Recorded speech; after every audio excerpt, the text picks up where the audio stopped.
This was a motherfucker, and I mean that. This was the only way I could get this thing out. It would not come out any other way. And if you see that lug nut on there, I've got a problem, because that lug nut is not going to come off. First of all, 1, 2, 3, 4. I think I'm on the 4th pin, looks like. Yeah, 4th pin down. And I'm on 27164A down to 27164C. That's what is that, 27023 or something B. It's part of the ball joint press from AutoZone, and that's a piece of pipe I just so happen to have from somewhere else. And then there's the 2 arbor plates, and that is the only freaking way I could get this SOB in.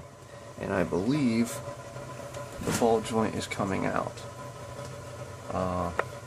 You have to remove the dust shield just to be able to extract this ball joint, something that I have not seen anywhere online speak of that, except for one time a Honda Tech person had said he didn't want to damage, I don't know, I can't remember what the hell he called it, but it wasn't the right terminology. The lip. He said he didn't want to damage the lip, and it ended up being the dust shield. I'm supposed to replace these. The dust shield was not that hard to pull out either. I don't know how I'm going to put it back in, but it probably won't be that hard to get back in. I just cleaned all around the edge with a screwdriver, flathead, dumped all that garbage out, and then just pried it up with that same flathead, and it popped up immediately. So it wasn't in there very tightly. So I was trying to take off the dust shield, and the only way you can get to the dust shield with these Phillips screws here, I figured, was to take off one of these lug studs. Is that right? Wouldn't be a lug stud axle. I'm too freaking tired for this bullshit. Anyway, this threaded son of a bitch right here that takes the lug nut, that is what I had pulled out. Well, it ends up hitting here, so you actually cannot change these out unless you pull the hub, and that is a hell of a job if you strip one of those. So that is what I'm up against now. So I'm just going to have to tear this whole entire thing down.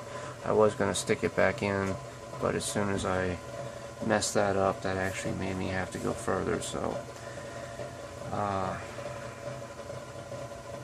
when you press out a wheel bearing, you're supposed to replace it with a new one. I am not going to do that.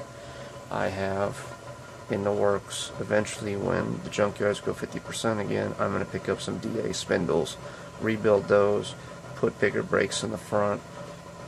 I'll get either an adjustable ball joint up top, or probably adjustable ball joint. That's probably what I'll end up doing. They also make adjustable, I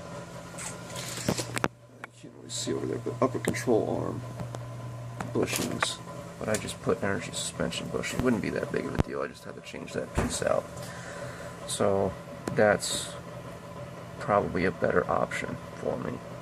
All depends on upper control arm. Would be the simplest way, probably the easiest.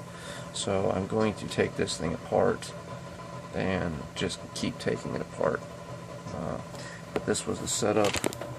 This was the only way I could get this sucker to work. The tool shows the tool. This thing was about an inch too long with all this stuff. The tool wouldn't even fit over this. So, and the guy that was working on his on Honda Tech, it was like a 94 Civic. It's a different freaking knuckle. So there's not a... Man, all I want to do is use profanities. I'm freaking sick of this thing. It's different. It's not going to work.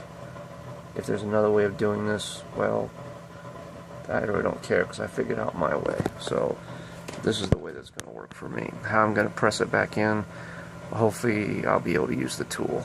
So I'm done with this for now.